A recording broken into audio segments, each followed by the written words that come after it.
할렐루야, 반갑습니다. 오늘 5월 12일 날짜, 화요일 날짜입니다. 오늘 말씀은 신명기 17장 1절에서 13절 말씀입니다. 참고적으로 한 가지, 저희 새벽 예배는 지금 이 모든 말씀의 분량을 두란노에서 나오는 생명의 삶, 그 책자에 준해서 말씀이 지금 이루어져 가고 있습니다. 여러분 참고적으로 알아주시기 바랍니다. 오늘 말씀 신명기 17장 1절에서 13절 우리 함께 받들어 읽겠습니다. 흠이나 악질이 있는 소와 양은 아무것도 내 하나님 여호와께 드리지 말지니 이는 내 하나님 여호와께 가증한 것이 됨이니라. 내 하나님 여호와께서 내게 주시는 어느 성 중에서든지 너희 가운데 어떤 남자나 여자가 내 하나님 여호와의 목전에 악을 행하여 그 언약을 어기고 가서 다른 신들을 섬겨 그것에게 절하며 내가 명령하지 아니한 1월 성신에게 절한다 하자. 그것이 내게 알려지므로 내가 듣거든 자세히 조사해 볼지니 만일 그 일과 말이 확실하여 이스라엘 중에 이런 가증한 일을 행함이 있으면 너는 그 악을 행한 남자나 여자를 내 성문으로 끌어내고 그 남자나 여자를 돌로 쳐 죽이되 죽일 자를 2사람이나 3사람의 증언으로 죽일 것이요 한 사람의 증언으로는 죽이지 말 것이며 이런 자를 죽이기 위하여는 증인이 먼저 그에게 손을 댄 후에 뭇 백성이 손을 댈지니라. 너는 이와 같이 하여 너희 중에서 악을 제할지니라. 내 성중에서 서로 피를 흘렸거나 다투었거나 구타하였거나 서로 간에 고소하여 내가 판결하기 어려운 일이 생기거든 너는 일어나 내 하나님 여호와께서 택하실 곳으로 올라가서 레위 사람 제사장과 당시 재판장에게 나아가서 물으라. 그리하면 그들이 어떻게 판결할지를 내게 가르치리니 여호와께서 택하신 곳에서 그들이 내게 보이는 판결의 뜻대로 내가 행하되 그들이 내게 가르치는 대로 삼가 행할 것이니 곧 그들이 내게 가르치는 율법의 뜻대로 그들이 내게 말하는 판결대로 행할 것이요 그들이 내게 보이는 판결을 어겨 좌로나 우로나 치우치지 말 것이니라. 사람이 만일 무법하게 행하고 내 하나님 여호와 앞에 서서 섬기는 제사장이나 재판장에게 듣지 아니하거든 그 사람을 죽여 이스라엘 중에서 악을 제하여 버리라. 그리하면 온 백성이 듣고 두려워하여 다시는 무법하게 행하지 아니하리라. 아멘. 우리 신명기 말씀 계속해서 이어져 가고 있습니다. 우리가 지난 주일 날짜 본문이죠. 신명기 16장 1절부터 쭉 살펴보면요. 특별히 이스라엘의 3대 절기에 대해서 기록해 놓고 있습니다. 여러분 사실 절기는 기념할 만한 사건을 가지고 자신의 삶 속에 적용하는 그러한 의미가 있습니다. 하나님의 은혜를 기억하고 기념하는 중요한 통로가 되고 있죠. 그러나 사실 우리가 매일 절기가 아니더라도 매일매일 하나님의 임재와 동행을 해 나가야 합니다. 그럼에도 불구하고 우리가 부족해서 하나님께서는 절기를 통해서 다시 그 하나님의 은혜를 기억하게끔 하는 의미가 바로 절기 속에 들어 있습니다.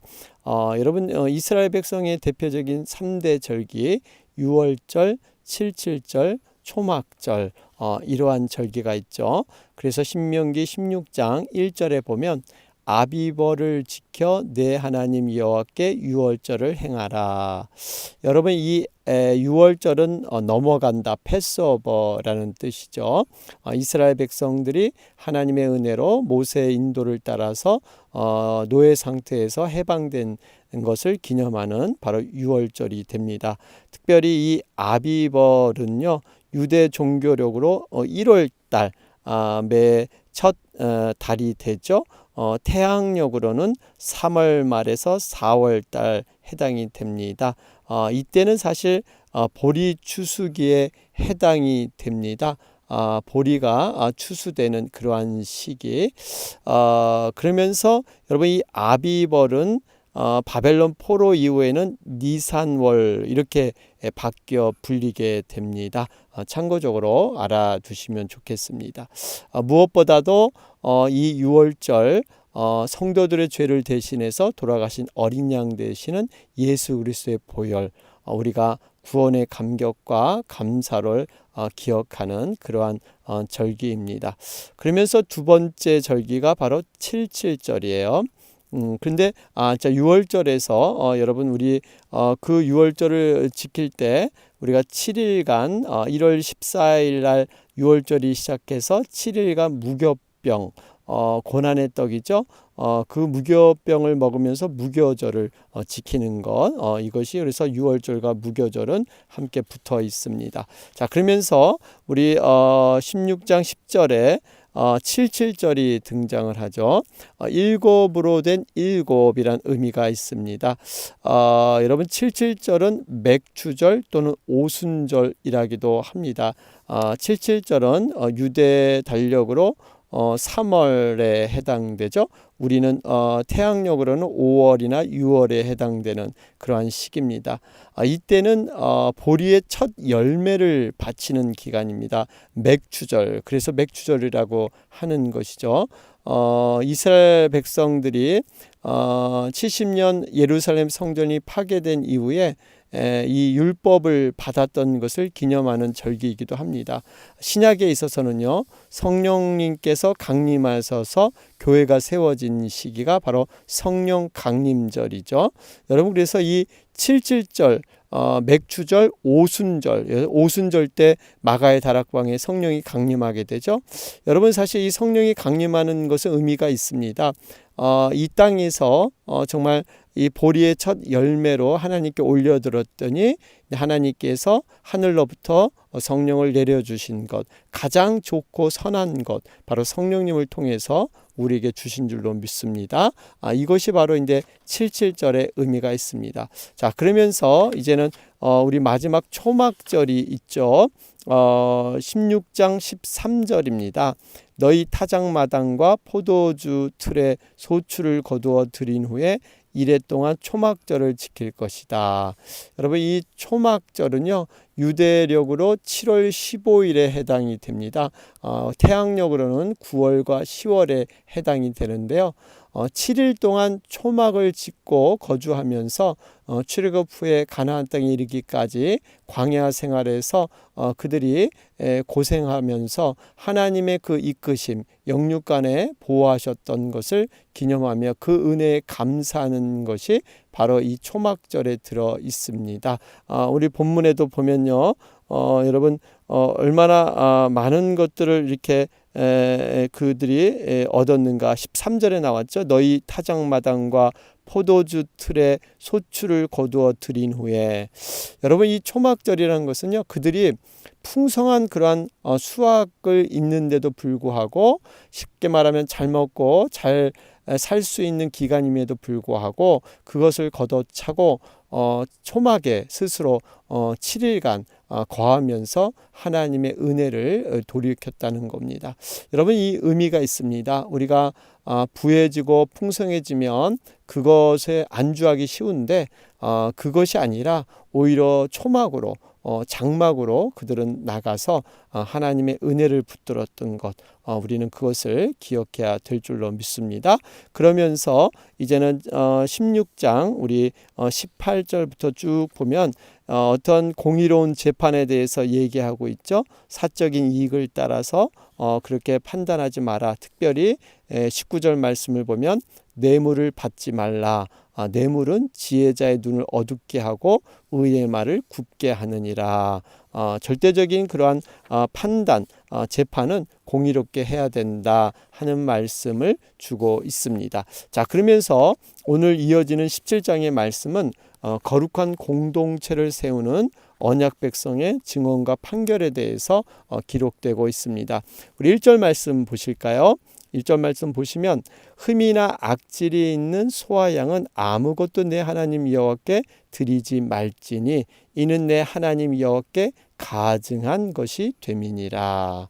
여러분, 흠이 있는 그 재물, 겉으로 보기에는 결함이 없어 보이지만 물론 결함 있는 것도 있죠. 눈에 띄지 않는 질병까지 통틀어서 얘기를 합니다. 하나님께서는 부정한 재물을 드려서는 안 된다. 왜냐하면 하나님은 거룩하고 완전한 분이시기 때문입니다. 말라기 1장 8절 말씀을 보면 만군의 여호와가 이르노라 너희가 눈먼 희생으로 드리는 것이 어찌 악하지 아니하며 저는 것 병든 것으로 드리는 것이 어찌 악하지 아니하냐. 이제 그것을 너희 총독에게 드려보라. 그가 너를 기뻐하겠느냐 너를 간합하겠느냐. 여러분, 사람도 어떠한 선물을 받을 때 흠이 있는 것 좋아하지 않죠. 하물며 하나님께서 거룩하신 완전하신 하나님께서 흠 있는 재물을 받고 기뻐하시겠느냐? 그렇지 않다는 겁니다. 여러분, 그럼 과연 흠 있는 재물은 뭘까요?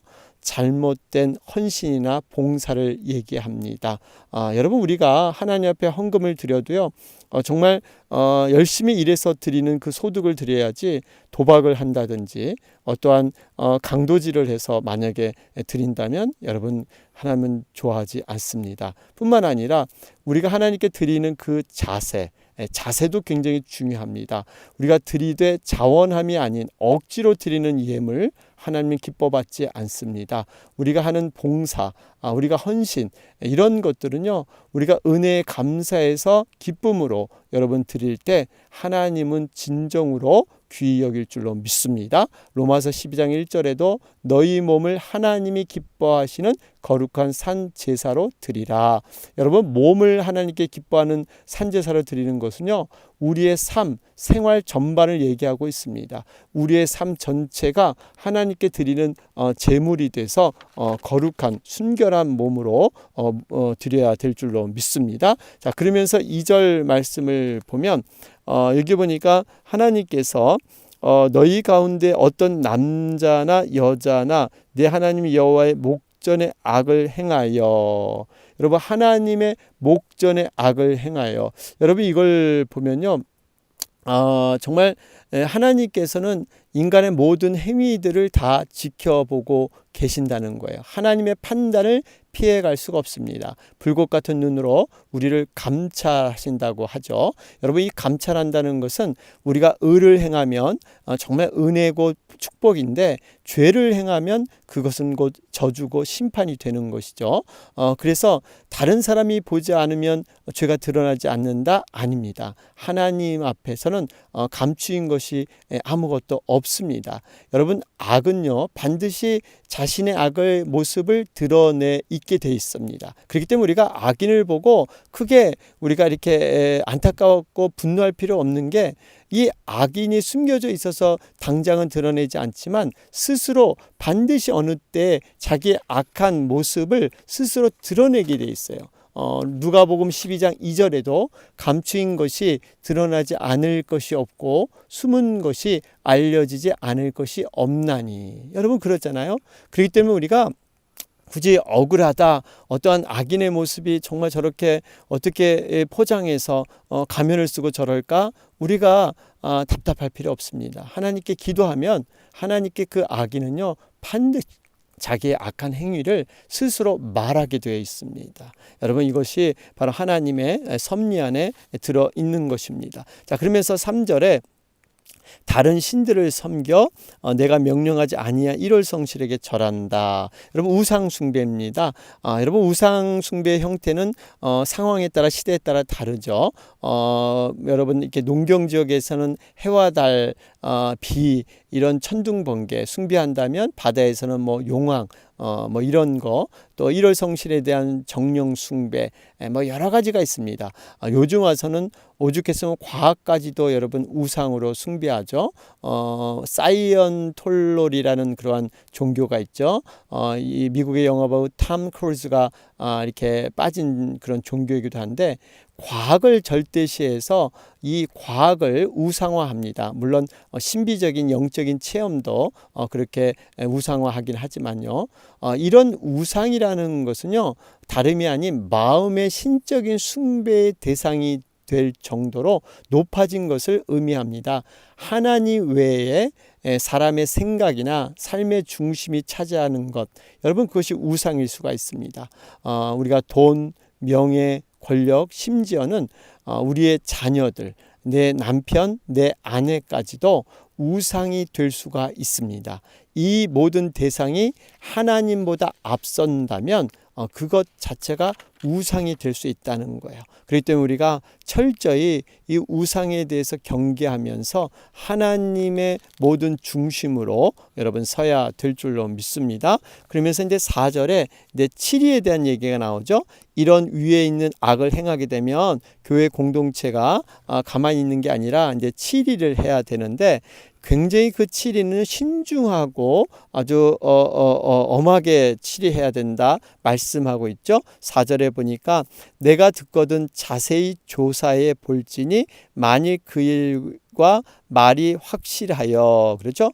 자세히 조사하라 그러죠. 그러면서 6절에 두 사람이나 세 사람의 증언, 이러한 절차, 이런 걸 통해서 신중하게 처리해야 된다 말씀하고 있습니다. 여러분, 이 교회 치리의 신중성, 분명히 교회 치리는요, 바른 신앙과 덕을 세우는데 그 목표가 있습니다. 어떤 허물과 가오를 들추는 데 있는 것이 아니라 그 영혼을 진정한 십자가에 세워서 다시 한번 회개를 통해서 회복하는 데 그 의미가 있죠. 그렇기 때문에 치리는 정말 중요하되 신중하게 처리해야 됩니다. 마가복음 9장 42절 말씀에 누구든지 나를 믿는 소자 중 하나를 실족해 하면 차라리 연자 맷돌을 그 목에 달리우고 바다에 던지움이 나으리라. 여러분, 이게 신중치 못한 치리를 통해서 실족되지 않도록 이런 모든 것들을 조심히 행해야 된다 말씀하고 있습니다. 자, 그러면서 7절 말씀에 중요한 말씀이 있습니다. 이런 자를 죽이기 위하여는 증인이 먼저 그에게 손을 댄 후에 뭇 백성이 손을 댈지니라. 여러분, 여기 보니까 증인이 먼저 그 치리 잘못한 죄인에게 손을 대라, 증인이 먼저 되라고 얘기를 합니다. 여러분, 의미가 있습니다. 증인은 그냥 증언하는 것으로 끝나서는 안 된다는 거예요.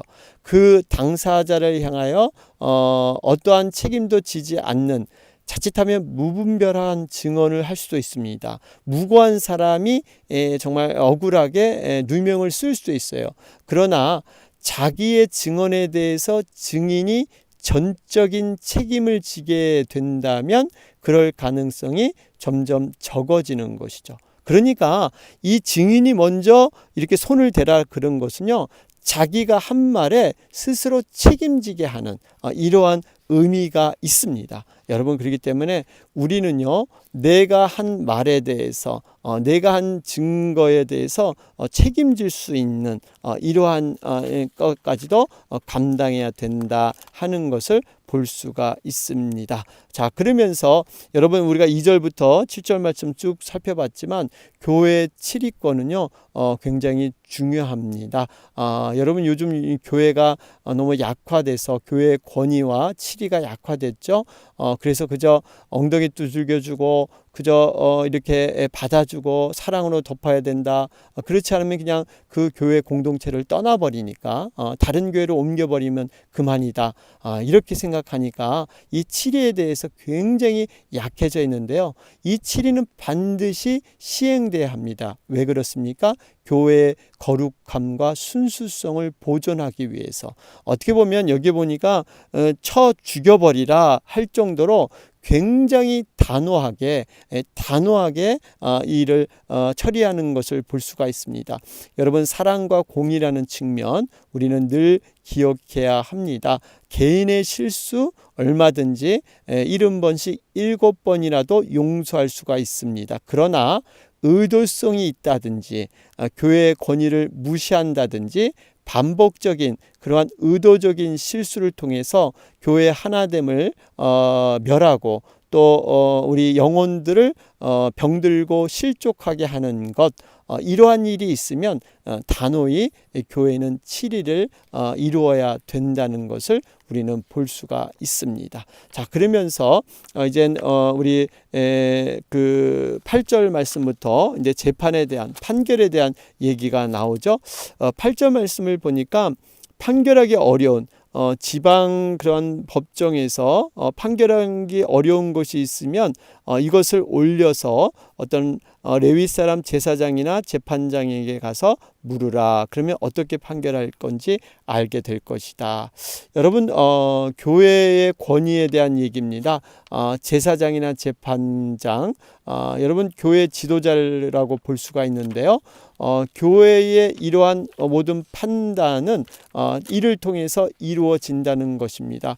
여러분 교회의 권위, 질서 굉장히 중요합니다. 여러분 권위적이라는 것은 좀 나쁜 의미가 있지만 권위는 굉장히 중요해요. 영적인 권위.